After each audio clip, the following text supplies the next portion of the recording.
ரூபாய் சம்பளம் வாங்கினா கூட கவர்மெண்ட்ன்றாங்க ஐயா. ₹1 வச்சுட்டு நாங்க என்ன குடும்பம் சாக்லேட் வாங்கி சாப்பிட்டுட்டா இல்ல வயித்துல ஈர துணி போட்டு படுக்கிறதா சொல்லுங்க ஐயா. நல்ல குரல் எழுப்புங்க. ஸ்டாலின் காதுல கேட்கிற அளவுக்கு குரல் எழுப்புங்க. நான் வந்தேன்னா ஆட்சிக்கு வந்தேன்னா நிரந்தர ஊழியரா உங்களை மாத்துவேன். அவர் 313ல கோரிக்கை கொடுத்தாரு. ஸ்டாலின் ஐயா கொடுத்தாரு. 4.25 வருஷமா அவர் நிறைவேற்றல. இந்த தொகுதியில தான் ஒரு அமைச்சர் ஆர் காந்தியின் திமுக அமைச்சர் இருக்கிறார். அவராவது வந்து பார்த்து உங்க கோரிக்கை கேட்டாரா? கேட்கல. கூப்பிடுற தூரத்துல தான் அவர் வீடு இருக்கு. அப்பயுமே உங்களை பார்க்கல. நாங்க எல்லா மாவட்டத்திலயும் போராட்டம் நடத்திட்டு இருக்கிறோம், உங்களுக்கு தெரிஞ்சிருக்கும். ஆனா எங்க தலைமை சென்னையில இன்னைக்கு 12வது நாள் அங்க காத்திருப்பு போராட்டமாவே இருக்காங்க பெண்கள். 50 ஆண்டு காலமா நாங்க நிரந்தர ஊழியராக்கணும்னு கேட்கல. ஏன் இப்ப கேக்குறோம்னா நீங்க சொன்னீங்க, அதனால நாங்க கேட்கிறோம். நம்பி நாங்க ஓட்டு போட்டிருக்கோம். 40,000 ஓட்டு தமிழ்நாட்டுல, எங்களுக்கு மட்டும் 1,30,000 பணியாளர்கள். நாங்க 12வது நாளா இந்த முத்துக்கடை பஸ் ஸ்டாண்ட்ல நாங்க படுத்துக்கிட்டு இருக்கோம்.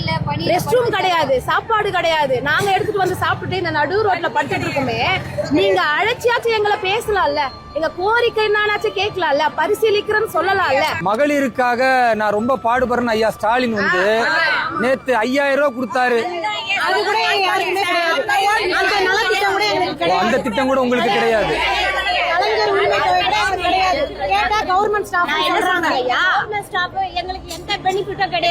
இந்த வேலை வாய்ப்பு வந்ததே கணவரால கைவிடப்பட்டவர்கள், விதவைகள். இவங்களுக்கு தான் அந்த அடிப்படையில வேலைக்கு வந்தவங்க. அப்ப இவங்களுடைய அந்த அடிப்படை ஊதியம் 5,000 வச்சுக்கிட்டு 2 பெண் பிள்ளைகளை வச்சுக்கிட்டு இன்னைக்கு இருக்கிற விலைவாசியில நாங்க எப்படி எங்க வாழ்வை நோக்கி எடுத்துட்டு கேட்க போறதுன்னு தான் அவங்க கேக்குறாங்க. போராடிக்கிட்டே இருங்கம்மா. ஆட்சி மாற்றம் வந்ததும் உங்களுடைய கண்ணீருக்கு விடை கிடைக்கும். வரங்க.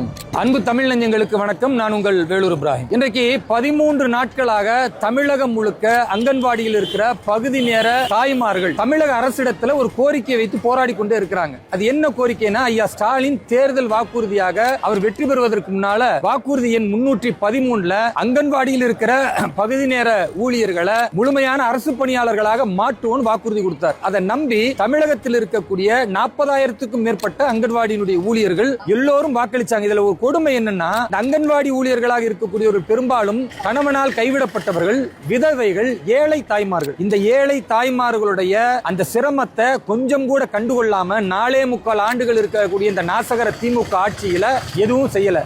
சரி, தேர்தல் நேரம் வருது, தேர்தலுக்காவது ஒரு ஸ்டாண்ட் அடிப்பார் ஐயா ஸ்டாலின். எல்லாரையும் வந்து நாங்க இதை பண்ணிடுவோம் அதை பண்ணிடுவோம் சொல்றாரு. மகளிர் மேல ரொம்ப பாசம் இருக்கிறதா காட்டுறாரு. இந்த தாய்மார்கள்லாம் அதை நம்பி நாங்க ஒரு சின்ன போராட்டம் செஞ்சு ஐயா ஸ்டாலின் கருணை எங்கள் மீது கிடைக்கும் நினைச்சாங்க. ஆனா உண்மை என்னன்னா, 12 நாட்கள் வெயில்ல அவர்கள் போராடி கொண்டிருக்கிறாங்க. இந்த ராணிப்பேட்டை பகுதியில ராணிப்பேட்டை சட்டமன்ற உறுப்பினரா, அமைச்சரா இந்த தொகுதியில் இருக்கிற ஆர் காந்தி வரைக்கும் இங்க வந்து பார்க்கல. அவர் பங்களால ஏசி அறையில் இருக்கிறாரு. இந்த பெண்கள் இன்றைக்கு தண்ணீர் கூட இல்லாம அடிக்கும் வெயிலில் கடுமையான ஒப்பாரி போராட்டத்தை அறிவிக்கிறாங்கன்னா, ஒப்பாரி போராட்டம் எப்ப அறிவிப்பாங்க? வாழ்க்கையே வழி இல்ல, நம் வீட்டில் இறந்து போய்விட்டா அளவிட முடியாத துக்கத்தை வெளிப்படுத்துவதற்கு தான் ஒப்பாரி போராட்டத்தை அறிவிப்பாங்க. இதுதான் நம்ம தமிழர்களின் பண்பாடு. அப்படிப்பட்ட தமிழ் பண்பாட்டுல அதிகபட்ச வேதனையே காட்டக்கூடிய விதத்தில் எங்களுடைய தாய்மார்கள், எங்களுடைய பெற்றோர்கள் எல்லாம் இன்றைக்கு தெருவில் அமர்ந்து கொண்டிருக்கும் பொழுது ஐயா ஸ்டாலின் அவர்கள் குளிரான அறையில் அமர்ந்து கொண்டு 5,000 ரூபாய் பெம்பளைங்களுக்கு கொடுத்துட்ட ஓட்டு பிச்சைக்கு மக்களை நோக்கி வருவார் என்றால், லட்சக்கணக்கான பெண்களுடைய கேள்விக்கு நிச்சயம் அவர் பதில் சொல்லி ஆக வேண்டும். பெண்களுடைய எழுச்சி என்பது திமுகவுடைய அஸ்தமனத்தில் தான் முடியும். இந்த நாசகர திமுக ஆட்சி இப்படி இருக்குமே ஆனால், இந்த ஆட்சியை விரட்டிவிட்டு வரக்கூடிய தேசிய ஜனநாயக கூட்டணி ஆட்சியில நிச்சயமாக மகளிருக்கு தேவையான எந்த கோரிக்கையாக இருந்தாலும் அதை முன்னுரிமைப்படுத்தி பாரத பிரதமர் திரு நரேந்திர மோடி அவர்களுடைய தலைமையில எடப்பாடியார் அவர்கள் செய்து காட்டுவார். அதற்கு மத்தியில இந்த பெண்களுடைய இந்த போராட்டத்தை நாம நேரடியா பார்ப்போம். இன்னைக்கு இவங்க நடந்து போறீங்க, நடைபயணமா போறீங்க. இந்த நடைபயணமா போறது இவர்கள் மீண்டும் கண்டுகொள்ளலன்னா நீங்க என்ன முடிவெடுப்பீங்க? அடுத்து தலைமை செயலகத்தை முற்றுகையிட போறீங்க தமிழ்நாடு முழுவதும். சரிங்க. இந்த நடைபயணம் எங்க போய் நீங்க முடிய போறது? முத்துக்கடை பஸ் ஸ்டாப்ல. முத்துக்கடை பஸ் ஸ்டாப்ல நீங்க முடிச்சிட்டு அதுக்கப்புறம் அங்கேயே உட்காருவீங்க. மறுபடியும் அங்கதான் வெயில்ல உட்கார போறீங்க. ஒவ்வொரு நாளும் 12 நாள் இதே தான் இருக்கு. இன்னைக்கு 13வது நாள். இந்த கோரிக்கை இவங்க நிறைவேற்றலன்னா நீங்க சட்டமன்ற முற்றுகைன்னு அறிவிச்சிருக்கிறீங்க. நான் என்ன கேட்கிறேன், அதற்கும் இவர்கள் காது கொடுக்கலன்னா இனிமே திமுகவுக்கு ஓட்டு போடுவோன்ற அந்த நம்பிக்கை வருமா உங்களுக்கு? நாங்க நம்பி ஏமாந்தோம். நம்பி ஏமாந்துருக்கீங்க. முதல் முறையே நாங்க வாக்களிக்கல, எங்க குடும்பத்தை சார்ந்தவங்களே நாங்க வாக்களிக்க சொல்லியிருக்கோம். ஏன்னா 40 ஆண்டு காலம் நாங்க அடிப்படை ஊழியர்களா இருந்துட்டோம் இல்லையா. அவர் வந்தா நம்மள நிரந்தர பணியிடம் செய்வார். ஒரு பெண்ணு பொழைச்சா அந்த குடும்பமே பொழைச்சிக்குமே, அதை நம்பிதான் நாங்க வாக்களிச்சோம். இப்ப மறுபடியும் நாங்க ஏமாறுவோம். இனி ஏமாற தயாரில்லை.